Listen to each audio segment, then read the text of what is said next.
Gadis ini pertama kali tidak memakai pakaian dalam saat tidur. Saat dia hampir ketiduran, selimutnya ditarik seketika, sehingga kelihatan kedua kakinya. Saat masih setengah sadar, gadis bangun untuk memeriksa. Tiba-tiba muncul tangan yang menarik rambutnya dan menekannya di tempat tidur. Rupanya adalah ayahnya gadis itu. Gadis itu bertanya, "Kenapa?"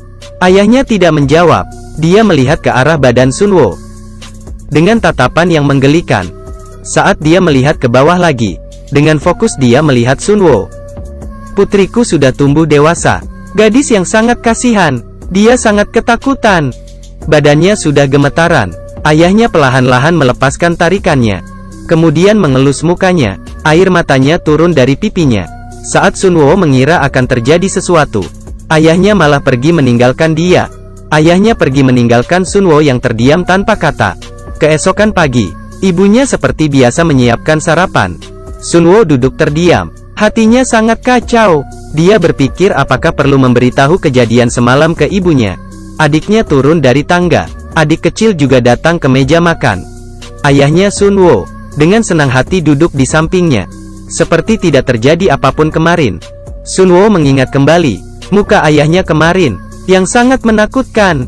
Tapi saat ini, ayahnya seperti kembali ke normal lagi. Sunwo segera pergi.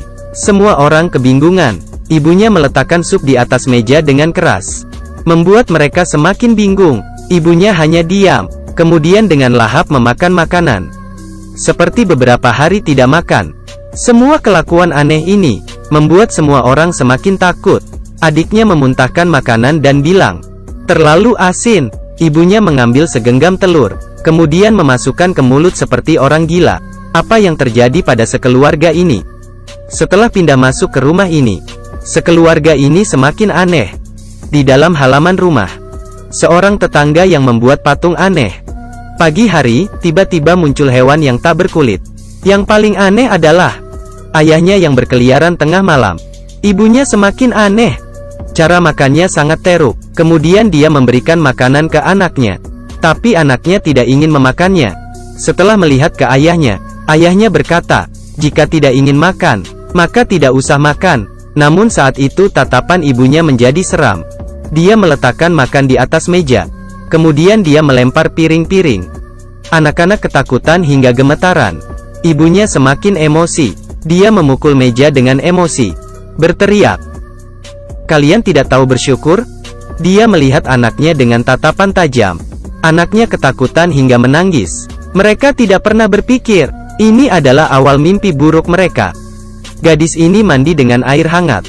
Dirinya tidak tahu, saat dia menutup airnya, dan membersihkan embun di kaca, kembarannya, membuat dia terkejut. Kembarannya meletakkan wajah di kaca. Rupanya hanya bercanda. Keduanya kembali ke kamar. Gadis itu memberitahu Hyunjo tentang kejadian kemarin, tentang ayahnya ke kamar dia. Namun Hyunjo tidak percaya. Dan saat itu juga, ayahnya masuk ke dalam kamar. Keduanya segera menghindar. Semua kata-kata tadi terdengar jelas oleh ayahnya.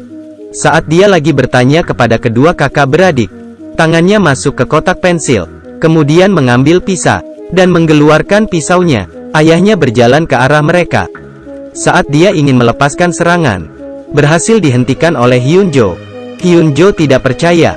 Tiba-tiba ayahnya muncul di depan mereka, kemudian menarik rambut Hyunjo, dan menatap ke arah mereka berdua. Dengan sekali dorongan membuat Hyunjo terjatuh di bawah, dan mengenai injakan tangga, hingga dia pingsan. Sunwo melihat Hyunjo. Dia langsung membalikkan badan, dan melihat ke arah ayahnya, dengan merangkak, lalu mulai berlari. Sambil berlari dia berbalik kembali untuk melihat. Namun ayahnya tidak mengejarnya, tapi ayahnya pergi ke gudang, dan mengambil sebuah palu tua, dan kembali ke ruang tamu. Saat itu juga, Sunwo kembali sadar, tak melihat ayahnya dan adiknya. Sunwo segera mencari mereka. Tiba-tiba, dia merasa ada orang di belakang. Perlahan-lahan dia membalikkan badan. Saat ayahnya mengangkat palu dan akan memukulnya, teriakan Hyunjo menyelamatkannya. Dengan menggunakan wajan, dia memukul kepala ayahnya. Namun ayahnya tidak terluka sama sekali. Ayahnya mengangkat tangannya. Palunya mengenai pintu kamar, ditarik, dan berhenti. Kemudian, Dari bawah terdengar suara yang sama dengan ayahnya. Ayah asli sudah kembali. Pria ini meletakkan palu dan kembali ke kamar. Pria yang sama persis, dari bawah naik ke atas dengan kebingungan. Melihat kedua putrinya yang bersembunyi ketakutan. Kakinya menginjak palu dan melihat ke arah pintu kamar yang rusak. Lalu berkata, "Kalian bertengkar?" Kedua orang tidak berani menjawab pertanyaan ayahnya. Saat itu, adiknya yang masih kecil keluar dari kamar. Saat Sun Wo menyuruhnya segera pergi, tiba-tiba tangan wanita keluar dan mengambil palu itu. Adiknya melihat itu. Ayahnya berbalik badan, melihat istrinya yang sedikit aneh. Istrinya tidak mengeluarkan suara. Perlahan-lahan dia mendekat. Kemudian, langsung mulai memukul. Pukulan kedua, pukulan ketiga, semuanya gagal mengenai suaminya. Sekeluarga ini ketakutan. Istrinya melihat ke arah kedua putrinya. Kemudian mengangkat palunya, dan memukulnya. Beberapa pukul mendarat di mereka. Tanpa pikir panjang, ayahnya memeluk ibunya. Tapi dia langsung didorong. Ibunya mengeluarkan senyuman yang aneh. Melihat sekeluarga ini, dia menyimpan senyumannya, dan segera pergi. Kakinya menginjak kaca, dan melewati kakinya. Kemudian ditarik keluar lagi. Seperti tidak merasakan sakit. Kemudian dia masuk ke kamar. Tiba-tiba, dari bawah terdengar suara istrinya. Dengan menutup mulutnya, dia naik ke atas dengan terkejut. Pria itu kembali melihat ke arah kamar.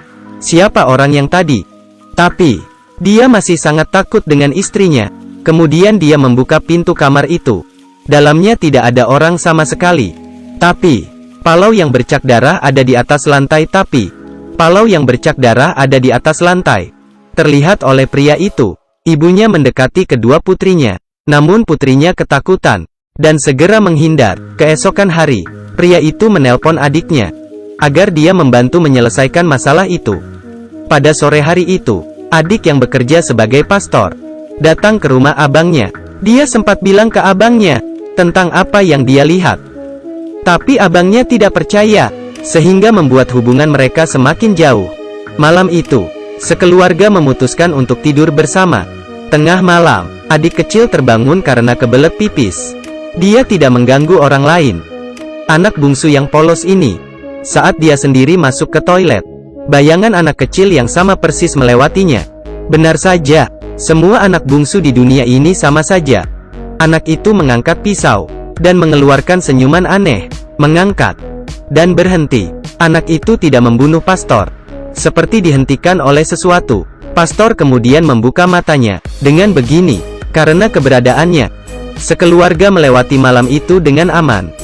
Keesokan hari, pastor mengatakan bahwa dirinya tidak sanggup menyelesaikan masalah itu. Dia menelpon ketua pastor. Semua orang segera membahas kejadian yang terjadi pada keluarga itu. Mereka merencanakan penangkapan roh. Ketua pastor ini sangat hebat. Pengikutnya sangat banyak. Siang itu ketua pastor langsung menghampiri mereka. Tapi, saat di jalan, seekor burung gagak menabrak mobil yang berjalan dengan cepat. Kaca mobil hampir pecah. Saya tidak mengerti, kenapa tidak menghentikan mobil. Apa alasannya? Ini menyebabkan semua pastor dan ketua pastor terbunuh oleh kecelakaan. Saat itu juga, pria mengikat kedua tangan dan kaki putrinya di atas tempat tidur. Ibunya tidak tega, tapi tidak ada cara lain. Mereka harus menunggu kedatangan rombongan ketua pastor. Tengah malam, pastor kembali ke rumah. Badannya penuh dengan darah. Dia membawa kabar yang sangat buruk. Rombongan ketua pastor, semuanya mati kecelakaan. Segala hal nanti harus diselesaikan mereka sendiri. Melihat sepupu yang sangat kesakitan, pastor harus melakukan sesuatu. Tapi, dia benar-benar penakut. Karena terakhir kali dia menyinggung roh jahat, mengakibatkan keluarganya semuanya terbunuh. Dia takut kejadian itu terulang lagi. Jika kehilangan keluarga abangnya lagi, maka dia akan menyesal seumur hidup. Abangnya melutut dan memohonnya agar dia bisa melakukan sesuatu. Mereka harus mencoba sekali. Depan belakang semuanya kematian. Pastor menyalakan lilin, menebarkan air suci. Saat Sun Wo mengenai air suci itu, merasa sangat kesakitan. Kemudian dia menangis dan tidak tahu apa yang terjadi. Salib diletakkan di atas tubuh Sun Wo. Sun Wo tidak ada refleks. Tapi, adegan sebenarnya baru saja dimulai. Gadis ini diikat di tempat tidur. Dia sangat ketakutan. Pastor sambil menyambuk. Sunwo sangat kesakitan, hingga terus berteriak. Keluarga yang melihat itu sangat sedih, dan sangat sakit hati. Dia berteriak, kenapa? Kenapa harus begitu menyiksanya? Pastor bertanya ke ayahnya. Apakah masih terus dipukul? Ayahnya membulatkan hati, dan mendekati Sunwo. Dengan lembut dia menekannya, dan melepaskan ikatan. Sunwo terus menangis. Pastor mengeluarkan salib, dan meletakkannya di atas badan Sunwo, disertai dengan tangisan gadis itu. Cambuk kedua dipukulkan. Sakit. Cambuk ketiga dipukulkan. Masih sangat sakit. Cambuk keempat membuatnya hampir mati. Cambuk kelima, cambuk keenam dipukul ke badan Sunwo. Tapi sakitnya di hati ayahnya. Pastor mengganti cambuknya, dan terus mencambuk. Gadis itu kesakitan hampir kehilangan rasa. Saat dia membalikan kepalanya, cambuk mengenai mukanya. Saat itu juga, agensi bergegas ke lokasi kecelakaan. Saat mereka menyelamatkan rombongan ketua pastor, tiba-tiba terjadi ledakan. Hal yang aneh adalah, pastor itu juga dalam rombongan itu, dan sudah pingsan sangat lama. Di sisi lain, Sunwo sudah hampir mati dicambuk. Jika mereka tahu bahwa pastor ini adalah dari roh jahat, akan ada cerita seperti apa? Pastor masih terus mencambuk dengan keras ke badan Sunwo. Ibunya tidak tahan lagi. Pengusiran setan macam apa ini? Ini adalah pembunuhan. Dia langsung menghentikan pastor itu. Melihat ke arah suaminya, dia berkata, kita tidak buat lagi. Biarkan kita sekeluarga mati dengan tenang. Tapi ayahnya juga sangat bingung. Sekeluarga ini sangat ketakutan, juga tidak tega. Pria itu mendorong istrinya, kemudian menyuruh pastor terus mencambuk. Tiba-tiba suara terdengar di telinga pria itu. Kau adalah penakut. Kalian salah pukul orang. Pria itu seperti mengerti sesuatu. Perlahan-lahan dia bangun, kemudian mencekik istrinya. Dengan kuat, pastor mengeluarkan senyuman yang aneh. Anak kecil ini ketakutan. Istrinya mengambil gelas, dan memukul ke kepala suaminya. Pria itu mendorong istrinya ke dinding hingga pingsan. Melihat istrinya yang penuh darah, dia sepertinya mengerti sesuatu. Kemudian dia berbalik arah. Adiknya mengeluarkan senyuman yang lebih aneh. Pria itu menyerang ke roh jahat itu, tapi langsung dipukul hingga terjatuh. Pada saat roh jahat itu akan membunuh pria itu, adik yang asli datang tepat waktu. Dia membacakan mantra, dan berhasil menyelamatkan keluarga ini. Sunwo yang sekarat, pelan-pelan jalan mendekat ayahnya, dan berkata, kenapa memukul saya begitu lama? Apakah saya bukan putrimu? Saat itu juga, pastor mengeluarkan cermin. Sunwo akhirnya mengeluarkan wajah aslinya. Pastor memutuskan untuk membawa roh itu di dalam tubuhnya, bersama dengan roh jahat, pergi ke surga, dan dihukum. Lambang imannya jatuh ke atas lantai. Ini adalah kali pertama dia berpisah dengan lambang imannya. Cerita akhirnya terlihat sangat sadis. Saya memilih untuk tidak meneruskan lagi. Pasti berhasil mengalahkan roh jahat dengan imamnya. Film pengusiran roh Korea ini sangatlah jago dalam pembuatan filmnya. Jika kalian tertarik, bisa coba menontonnya. Terima kasih sudah menonton. Sampai ketemu lagi.